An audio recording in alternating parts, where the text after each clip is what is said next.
Часовникот вели уште 25 минути, муабет на тема економија, а во студиото е веќе Миле Бошков, председателот на Бизнис конфедерацијата на Македонија. Бошков, ти благодарам што ја прифати. Благодарам за поканата, уживам во вашето студио.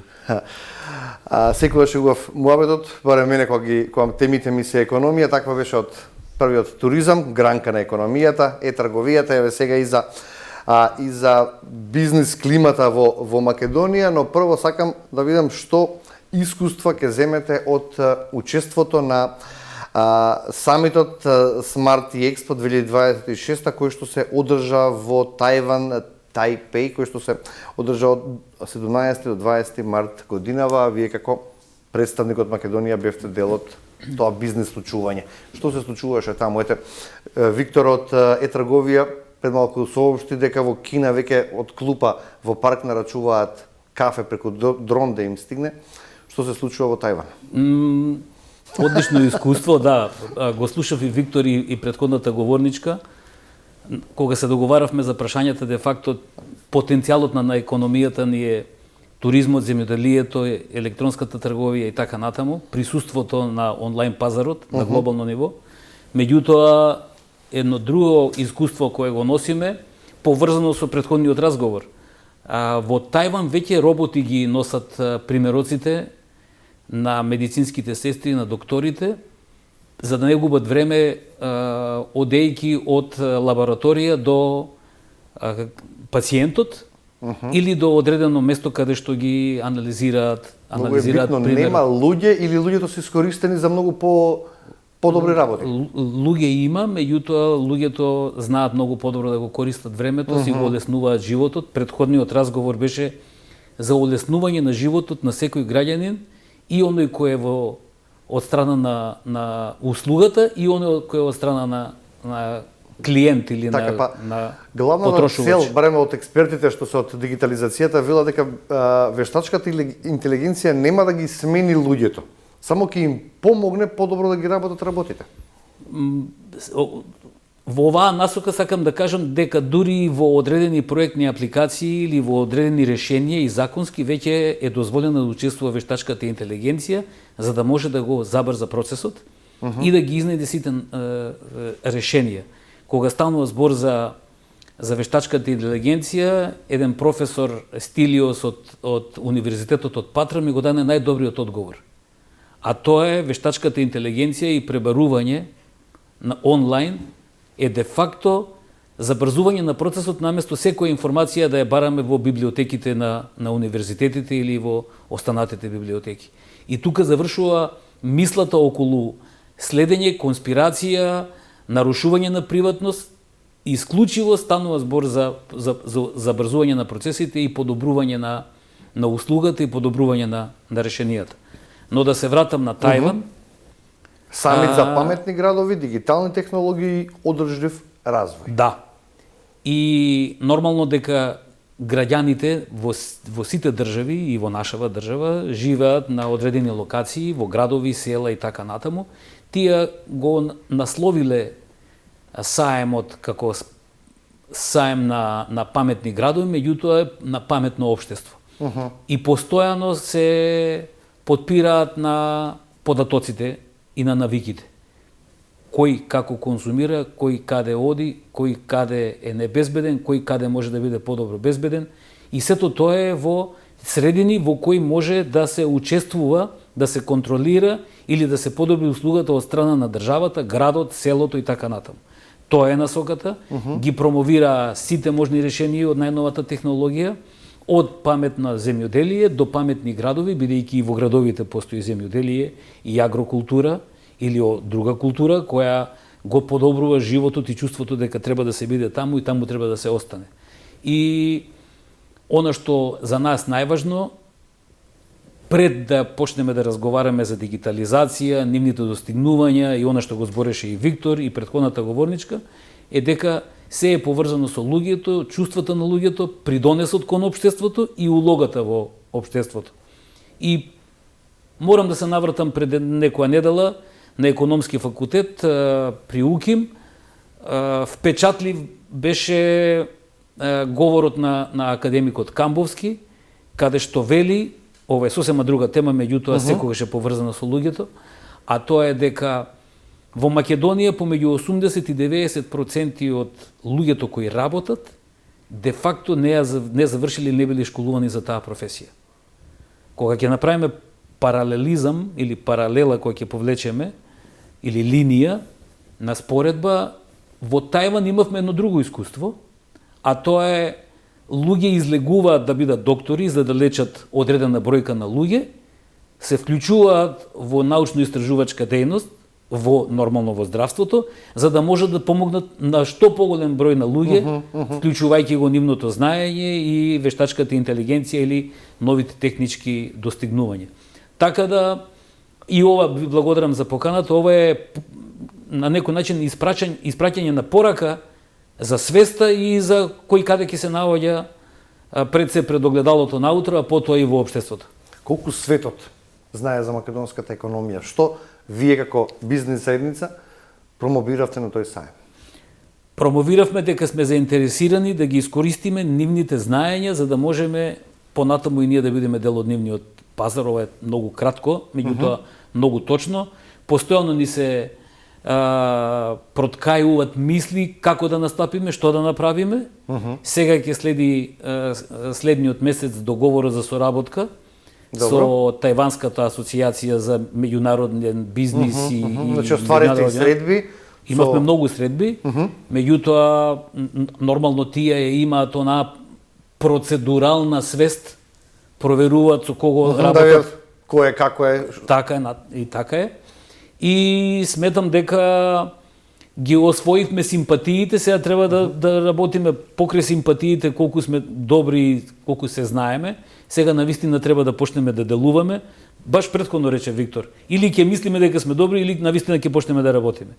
Така да на нас останува, ние ќе бидеме локомотивата, нескромно ќе го кажам тоа, за да можеме да надминеме предрасуди, да надминеме мисли, да покренеме акција и понатаму да видиме честно, ова го кажам честно, бидејќи не заборам да кажам дека кај нив, нема да заборам да кажам дека кај нив постојано се протажира транспарентноста и исклучиво е многу олеснета. Прљави играчи нема.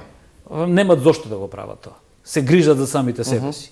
Како и ние што кажуваме да најдеме соработка со овие компании од ќе им понудиме пред се да понудат решенија и нормално ние како лоби организација ќе мораме да алудираме и да влијаеме на промена на некои закони, особено во јавно-приватно партнерство, во транспарентноста, во процедури за транспарентност. Без оглед на тоа, ако државата има одредени политики и критериуми, нека бидат јасни и по тие ќе се водиме, меѓутоа нека бидат јасни, транспарентни и видливи за сите. Еден пример од нивното геотермално истражување, бидејќи нивното подрачје, нивната земја, нивната почва е трусна, меѓутоа во тоа движење, ова подобро го знаат многу геолозите и сеизмолозите, создава енергија која тие веќе на 4000 метри под земјината површина во јавно-приватно партнерство ќе истражуваат и ќе ја користат лавата како енерген за да може да станат тотално независна од сите овие случувања што се случуваат во светот, меѓутоа исто така и да најдат најнови научно-технолошки извори на енергија. Значи тие се добри, ама пак си работат. Така како што рече Виктор, да почнеме да работиме и да мислиме дека сме затоа добри. Секоја година има Лига на шампиони, нели? Иначе Црвена звезда уште од 92 ќе беше најдобра до денес. Ако се сеќаваме на тие време. Се сеќаваме, да. А како ја оценуваме моменталната економска состојба во Македонија? Да се вратиме се на домашно тло? Ќе користам збор кој никогаш не сум го употребил. Обстојувачка. Да не кажам преживувачка и така натаму. Обстојуваат компаниите, нема големи банкроти, нема големи затворања. Тие затворања што се 5-6 на годишно ниво со 5-6 нови отворања, тоа е нашата и троштина на водење на бизнис и неодговорност.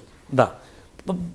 Мотивот е за обиколување на системот и на законот, меѓутоа гротово околу 70.000 компании се уште се тука и обстојуваат на пазарот. Нашето ментално неприфаќање дека транзицијата во слободна пазарна економија тоа треба и да значи, или да се научи што значи пазарна економија, и особено па слободна пазарна економија, и да се размисли како понатаму на отворентен, транспарентен, процедурален начин ќе работиме, нема да ги менуваме законите адхок за одредени интереси, туку ќе бараме начини како да се, или пак мотивирани од предпоставки.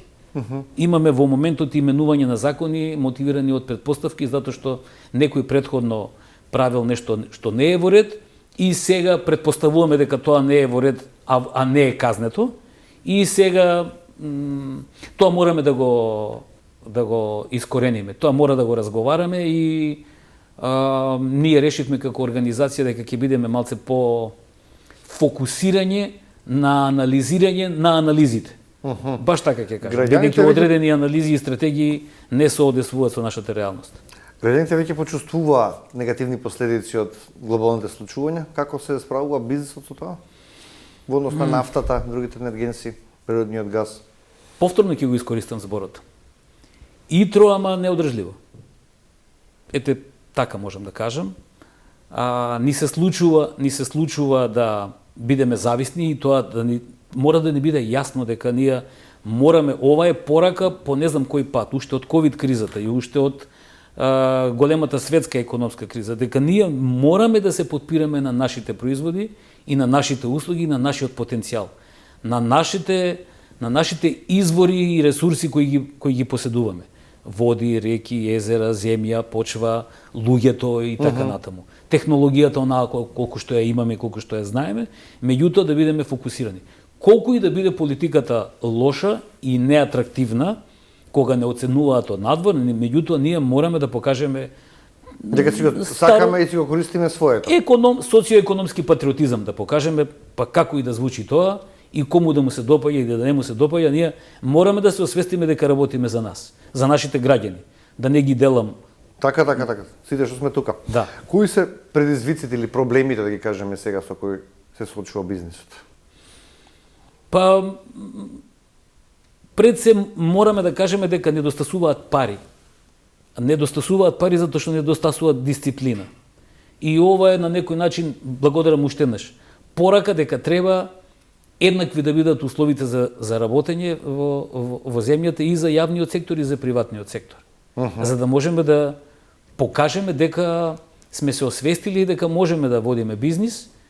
Дали тоа ќе биде законот за финансиска дисциплина во кој треба да бидат вклучени јавните предпријатија, за да не дожат со многу пари, а постојано да бидат поддржувани.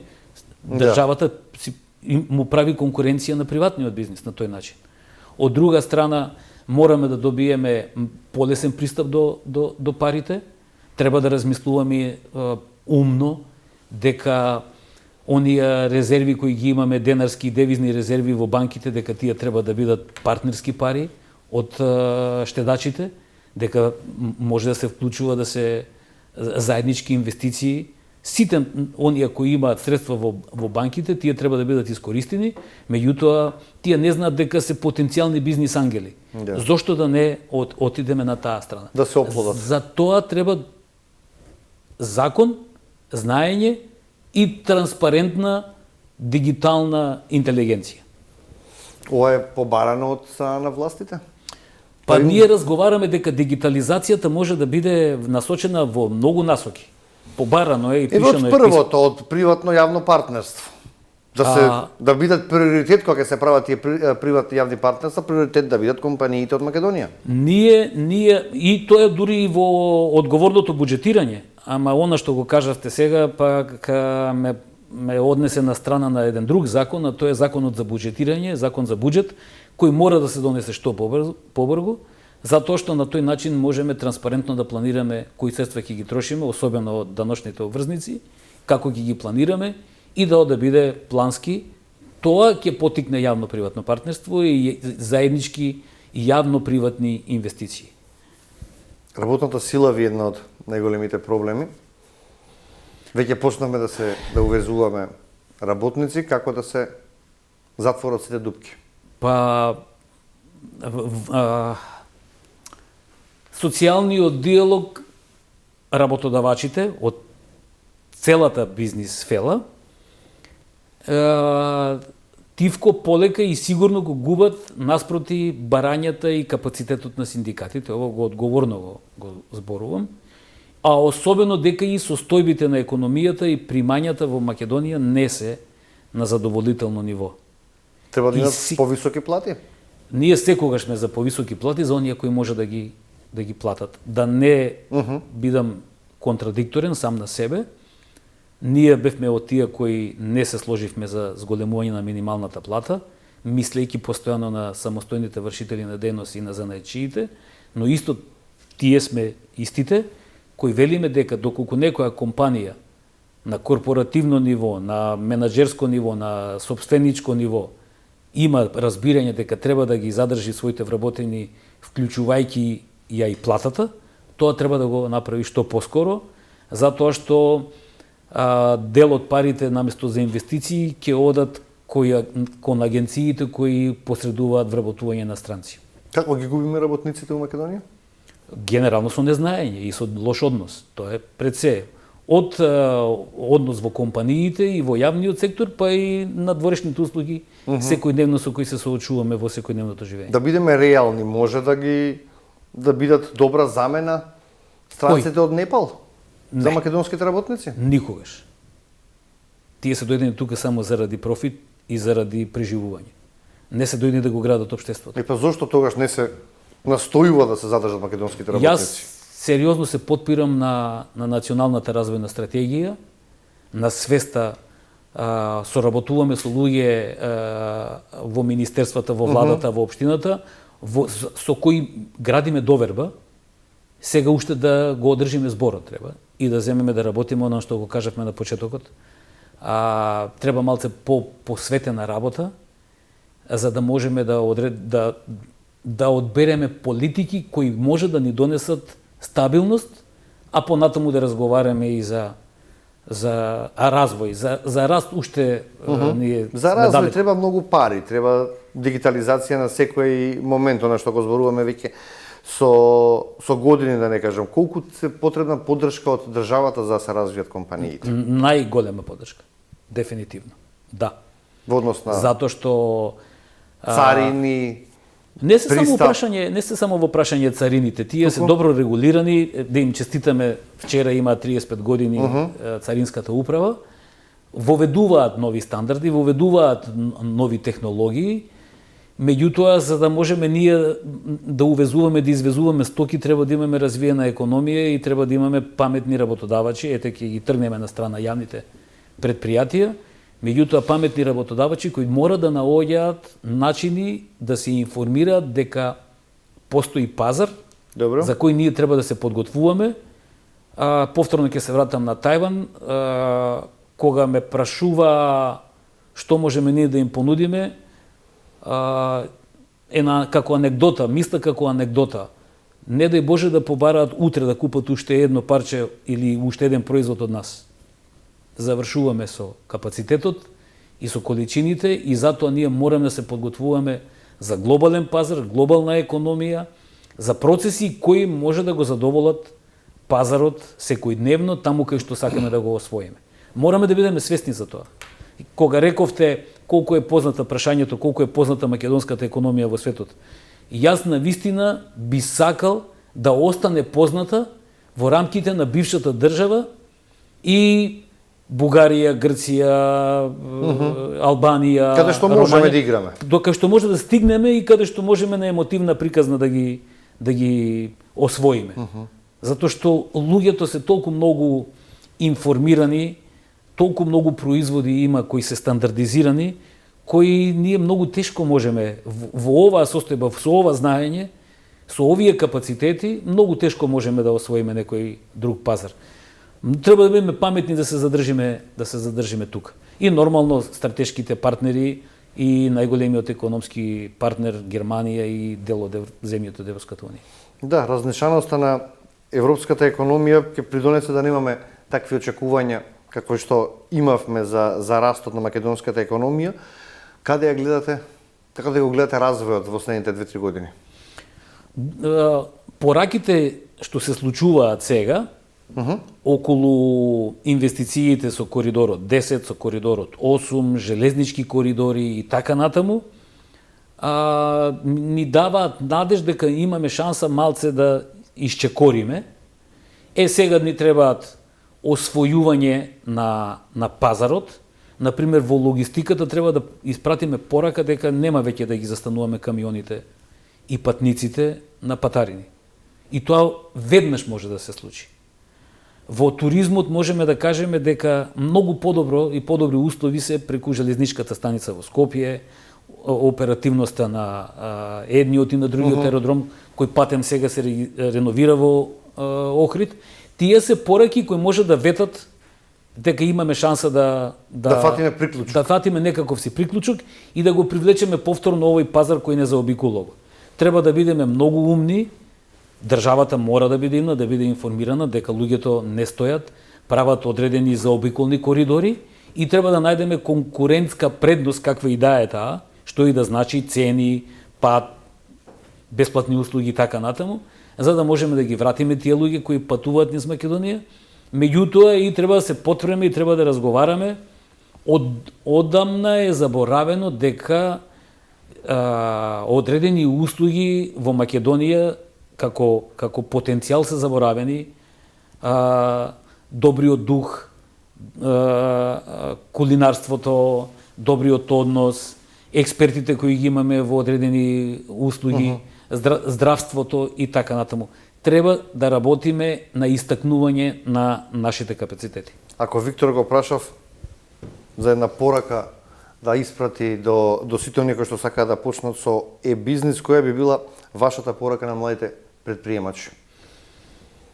Да веруваат во идејата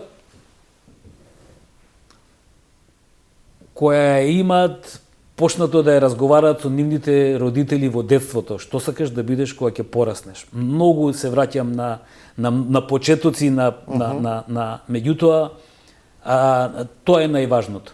Поврзано со Камбовски, бидејќи мораме да ги поддржуваме децата, младите, да го прават она што им доаѓа на идеја и што го сакат од срце и гледајќи ги своите родители и своето семејство, меѓутоа секогаш да бидат поддржани кога ќе покренат иницијатива, затоа што не е грешка да се погреши воопшто и да се пропадне во бизнисот.